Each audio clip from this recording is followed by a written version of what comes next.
Sir, it's good to have you on. Your state's countermeasures are under attack by our federal government, which means that our government is not only not protecting our border, it's actively expending its energy to prevent anyone else from protecting it. Your response to that? Yeah, that's right. And the people who are cashing the checks are the cartels that are smuggling people and drugs into the United States. The drugs alone killed 108,000 Americans last year.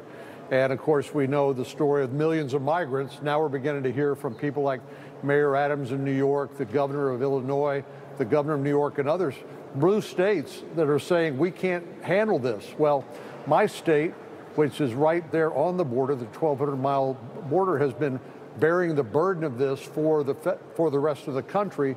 The federal government won't help, so we've had to help ourselves. And I applaud Governor Abbott for the efforts that he's undertaken.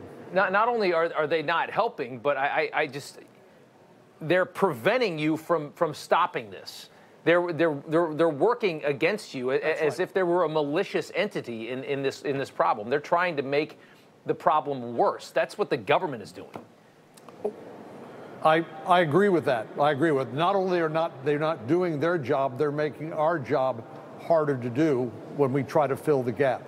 And it's just, I don't know what it's going to take before the Biden administration wakes up to this problem. Why do you think it's happening? Placed with sponsors. Yeah. Why do you think the government is doing this to us and to your state? Well, there's a saying that, don't attribute to malevolence. That can be explained by incompetence. But nobody is this incompetent, so it must be intentional.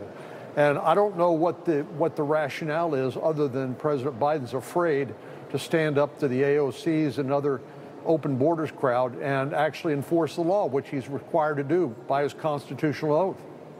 Do you think should Greg Abbott consider just rapidly increasing the amount of migrants that he's sending out of Texas? I mean, at what point do you just send 50,000 to the Capitol, or 100,000? Just send an absolutely overwhelming swarm to send a message, because I cannot fathom how angry the leaders in your state that actually don't want open borders, and I assume there are some, I can't imagine how angry they are.